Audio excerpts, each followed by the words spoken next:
A paz do Senhor, meu irmão e minha irmã, você que me ouve neste momento. Antes de tudo, eu quero louvar a Deus por você ter chegado até este canal, um canal missionário que leva a palavra de Deus. Se você ainda não se inscreveu, se inscreva, dá um like, compartilhe, comente aí de que cidade você está falando, de onde você está ouvindo esse testemunho real de despertamento que o Senhor me deu. No ano de 2015, no mês de agosto, meus irmãos, no dia 7 de agosto de 2015, eu perdi a minha avó querida, uma serva de Deus que deixou o seu legado, que fez a diferença nesta terra. Eu chamo ela de mãe-avó porque ela me criou também. Passei grandes momentos ali da minha vida com ela e eu digo para vocês que eu passei por um momento muito difícil quando eu perdi ela. Foi um momento de dor, foi muito doloroso para mim, mas o Senhor, Ele me confortou, Ele me deu uma palavra, que está lá em João 16, 22. Assim acontece com vocês, agora é hora de tristeza para vocês, mas eu virei outra vez, e vocês se alegrarão, e ninguém lhes tirará essa alegria. Naquele momento, Jesus estava se despedindo dos seus discípulos. Ele dizia: eu vou para o Pai, mas não se preocupem, eu voltarei. Eu sei que vocês estão tristes nesse momento, mas logo vocês vão sorrir, vocês vão se alegrar, e a minha alegria é eterna. Essa alegria ninguém poderá roubar, nem o mundo poderá roubar. Talvez você hoje que está me ouvindo esteja passando por um momento difícil, a perda de um ente querido, mas o Senhor te diz, essa fase vai passar, você voltará a sorrir, porque a minha alegria, ela não é passageira, ela é eterna e ninguém poderá tomar isso de você. E no mês de agosto de 2015, após a morte da minha avó, eu fui para o seminário de jovens. Passei 3 dias buscando a presença do Senhor e naquele lugar Deus fez algo sobrenatural, algo forte. Meus irmãos, foi maravilhoso.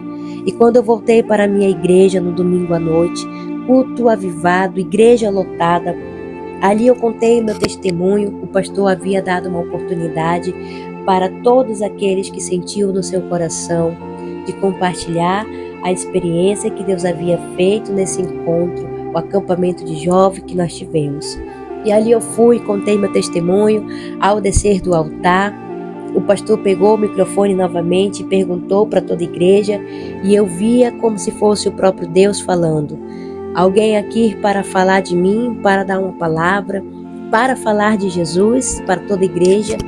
E ali olhava para um lado, olhava para o outro, todos estavam se olhando, outros se escondiam com medo, com vergonha.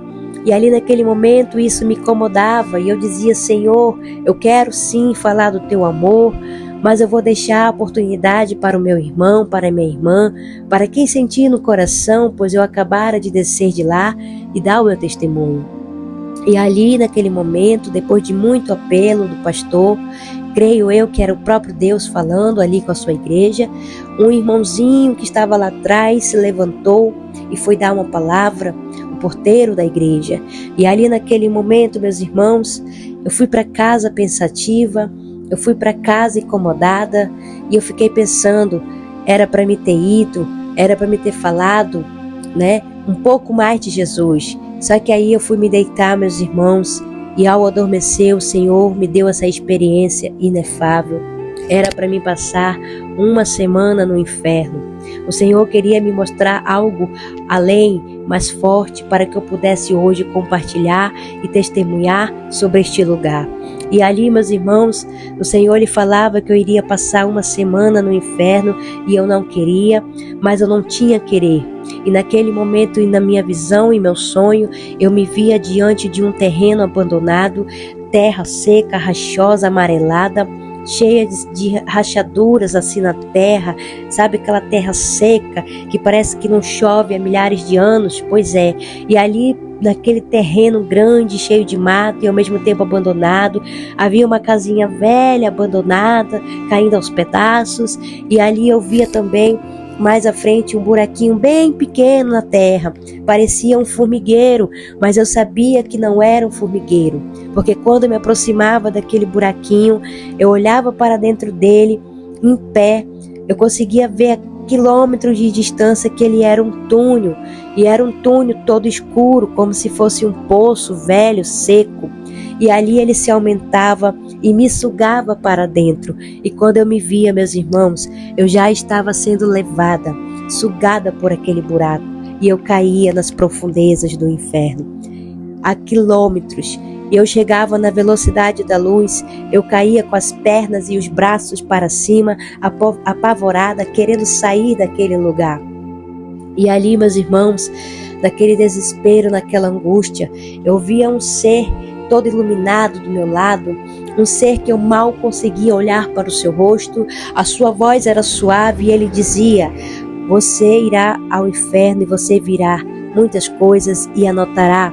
Pegue esse caderno, essa caneta, anote aqui tudo o que você vai ver para que você possa testemunhar.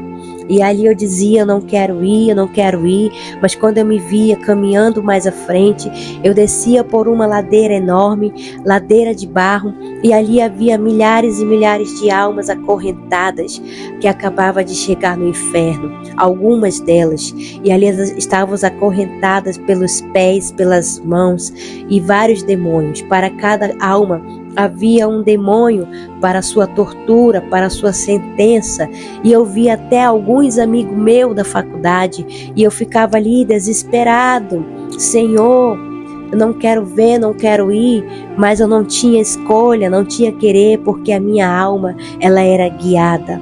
E ali eu me desesperava por ver aquelas pessoas acorrentadas, presas no mundo espiritual. E andando, meus irmãos, mais à frente, eu também via um famoso muito conhecido, que ele tem um programa, até hoje passa na televisão, e eu ficava assim, admirada por um lado, ao ver aquela pessoa ali, intacta, né, aparentemente, né, mas aí de repente aquela pessoa se transformava em um demônio, em um monstro horrível.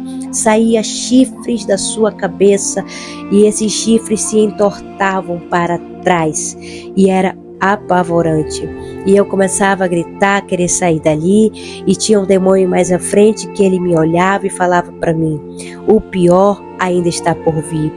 E eu voltava novamente para o meu corpo, voltava novamente para a terra. Eu acordava desesperada, meus irmãos, desesperada. Eu não queria nem dormir, com medo de voltar para aquele lugar, mas eu adormeci. E no segundo dia, na terça-feira, eu retornei àquele lugar. Quando eu me via, meus irmãos, naquele lugar, eu já estava em uma sala que não tinha saída, não tinha teto, era tudo escuro.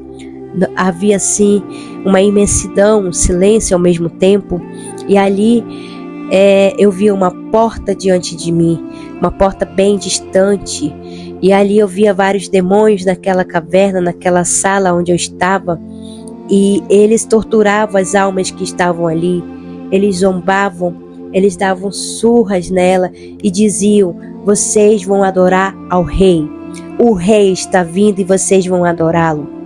E ali eu me apavorava naquele momento. Eu olhava diante de mim, bem na minha frente havia um trono de madeira cinzento, era algo feio, parecia um morcego, e ao mesmo tempo eles diziam: ele está vindo, o rei está vindo, vocês vão adorá-lo aqui. E quem não adorava, quem não se prostrava, eles torturavam em dobro. E eu sabia, meus irmãos, que se eu levantasse minhas mãos, dobrasse meu joelho para adorar Satanás, eu estaria negando a Jesus. E eu me desesperava. Havia uma pedra bem na minha frente. Essa pedra ela alcançava até a minha cintura e eu queria me esconder atrás dela. Eu queria me esconder ali, porque eu ficava apavorada. Mas havia um demônio bem próximo ali de mim, que ele me via e ele começava a rir, ele começava a falar: bora, te ajoelha, você vai adorar o rei está vindo. E quando ele falava aquilo, o inferno inteiro estremecia, era como um grande terremoto, e eu me apavorava e eu gritava: Senhor, me tira daqui. Senhor, me tira daqui desse lugar, me salva. Eu não quero, Jesus, te negar, eu não vou te negar. E eu começava, e os demônios começavam a me puxar para um lado e queria que eu me ajoelhasse, e eu não estava me ajoelhando. Eu aguentava firme naquele momento, mesmo sabendo do perigo que eu estava correndo, porque aquele que não adorava Satanás ali era torturado em dobro. E ali, quando ele estava se aproximando, quando ele estava já querendo sentar no trono, entrar naquela caverna ali, eu me desesperava e gritava mais alto para o Senhor me socorrer e me tirar dali. E quando o Senhor me tirava, meus irmãos, eu voltava novamente para o meu corpo, para a terra, naquele momento. E quando eu voltei, quando eu abri meus olhos, meus irmãos, eu estava com muita febre, meu corpo estava dolorido, estremecia na minha cama. Eu clamava pelo Senhor, chorei, dobrei os meus joelhos ao lado da minha cama, pedi perdão do Senhor, pedi ali, Senhor, me perdoa, porque era para me ter falado de Ti, não falei, era para me ter feito a Tua vontade, não fiz, não fui. E ali naquele momento o Senhor tocou no meu coração e me deu uma palavra, meus irmãos, muito forte, que se encontra em Isaías 66, 24, e diz assim: sairão e verão os cadáveres dos que se rebelaram contra mim. O seu verme nunca morrerá e o seu fogo não se apagará. E serão, meus irmãos, uma repugnância para toda a humanidade. Serão uma vergonha para toda a humanidade, a palavra do Senhor diz. E foi forte, falou profundamente comigo. E eu nunca esqueci essa palavra. E quando eu voltei, eu compartilhei com toda a igreja esse testemunho real de despertamento e arrependimento para toda a igreja. E via também outros famosos, meus irmãos, naquele lugar, famosos internacional, mundialmente, que muitos ouvem suas músicas, dançam suas músicas. Irmãos, era um despertamento naquele momento, não só para mim, mas para toda a igreja, de que Jesus está voltando, Ele nos ama, Ele nos espera. E também pude ver, meus irmãos, a maravilha do Senhor. Eu pude ver a igreja sendo arrebatada, a noiva amada subindo aos céus, sendo transformada. Eu via o céu se abrir, e quando eu via o céu se abrir, em um dia tão bonito, tão ensolarado ali, o céu azulzinho, sem nenhuma nuvem, e quando eu via o céu se abrindo, eu vi uma cidade tão linda que jamais eu vou esquecer, uma cidade toda no ouro, pedras preciosas, que não se compara com a terra. Era algo lindo. Eu via anjos subir e descer, milhares e milhares de anjos que adoram o Senhor, que estavam recepcionando a igreja que acabara de subir naquele momento. E eu via um sol tão grande ali no meio daquela cidade linda, santa, e eu sabia que não era um sol, era o próprio Deus, porque lá não precisa de sol, não precisa de lua, de estrela. Lá o próprio Deus ilumina a cidade. E se você pudesse sentir a presença dele pairava naquele lugar, se você pudesse sentir a paz que eu senti naquele lugar, eu não queria voltar, eu queria estar lá, eu queria ficar ali naquele paraíso. Palácios, mansões que já estão preparadas, esperando a noiva amada para a grande festa. Jesus te ama, meu irmão. Eu não estou inventando, eu não estou contando histórias aqui, eu estou contando a realidade. O céu está preparado ali, esperando aquele paraíso, meus irmãos, maravilhoso. E eu me lembro que quando eu voltara dessa revelação, desta visão, eu não queria voltar, eu chorava, eu passei uns 2 dias chorando, sentindo a presença de Deus, e ali pensando, imaginando, eu queria estar lá, eu queria ir para lá, eu queria ficar naquele lugar, mas eu não podia, e eu voltei. Meus irmãos, era sobrenatural, era maravilhoso. A presença de Deus estava em todos os lugares. E eu vi ali aquela estrela grande, que eu sabia que era o próprio Deus. Aquela luz que iluminava tudo. E foi maravilhoso, meus irmãos. Jesus te ama. Arrependa-se, volte para Ele. Ele te espera de braços abertos. Jesus é o único caminho, a verdade e a vida. Que o Senhor te abençoe. Eu oro para que o Senhor te alcance, te resgate, te liberte, cure a sua alma, perdoe, libere perdão, ame mais e faça a vontade do Senhor. Que Deus Pai, Deus Filho e Espírito Santo te abençoe neste momento. Amém, meus irmãos.